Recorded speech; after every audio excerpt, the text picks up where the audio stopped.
Halos araw-araw ay marami tayong napapanaginipan. Mabilis natin ito makalimutan sa pagising natin. Ngunit merong mga panaginip na tumatatak sa isip hanggang sa pagising natin. Sabi nga ng mga eksperto, konting porsyento lang ng mga panaginip natin ang ating naalala. Sa video na ito ay malalaman mo ang 10 panaginip at kahulugan nito. Maraming salamat sa inyong panonood. Kung ikaw ay hindi pa nakasubscribe, i-click lang ang subscribe button sa baba para maging updated sa susunod na video. Number 10. Hagdanan.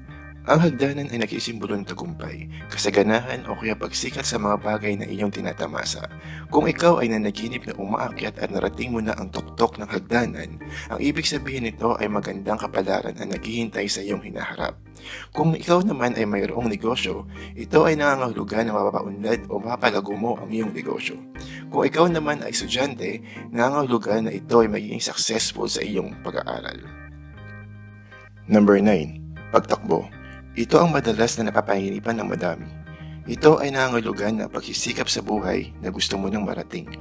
Kung ang panaginip mo naman ay may humahabol sa iyo, ang ibig sabihin nito ay may pilit kang tinatakasan na problema o mga bagay na tinatakbuhan o kaya mga bagay na ayaw mo nang maalala. Pwedeng traumatic experience o hindi magandang alaala na gusto mo nang kalimutan. Number 8. Ahas. Madalas ang meaning kapag nanaginip ka ng ahas ay ang ibig sabihin ay meron kang mabigat na sitwasyon sa buhay. Pero madaming meaning ang ahas, may maganda at mabuti. Sa panahon nila Eva at Adan, alam natin na ang ahas ay tumukso kay Eva para kainin ang pinagbabawal na prutas. Marami ang kalugan ng ahas sa panaginip. Maaring tukso, yung matukso ka na gumawa ng hindi maganda o hindi malinis. Maaari din matukso ka ng ahas, pwedeng makuha ang iyong kasintahan ng iba o kaya ang iyong asawa. Maaari din gusto mo na magkaroon ng anak. Ang ahas ay simbolo ng fertility o rebirth. Para naman sa mga Chinese business person, pwede rin itong big fortune. At ayon sa mga Chinese, kung ikaw ay natuklaw ng ahas, ito ay nagsimbolo ng good luck at pagyaman. Number 7. Pera. Positibo ang indikasyon ng pera sa panaginip. Indikasyon ito na naghahanap ka ng pag-ibig o pangyarihan. Kapag nanaginip ka ng madaming pera, ang indikasyon nito ay madami kang idea na pwede mong magamit para maging matagumpay ang buhay o iyong career.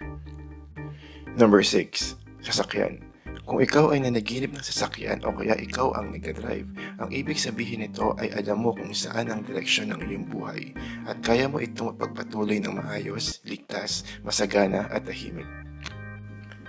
Number 5. Nahulog.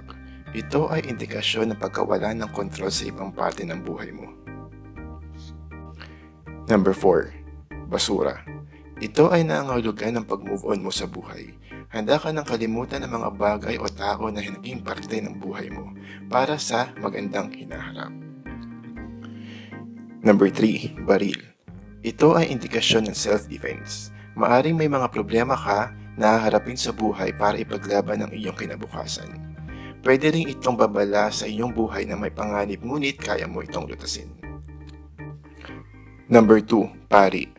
Ang simbolo ng pari ay pagpapatawad.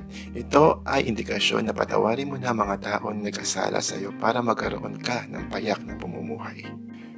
Number 1. Magulang. Pagmamahal ang simbolo ng magulang. Ito ay isang indikasyon ng pagmamahal mo sa iyong magulang.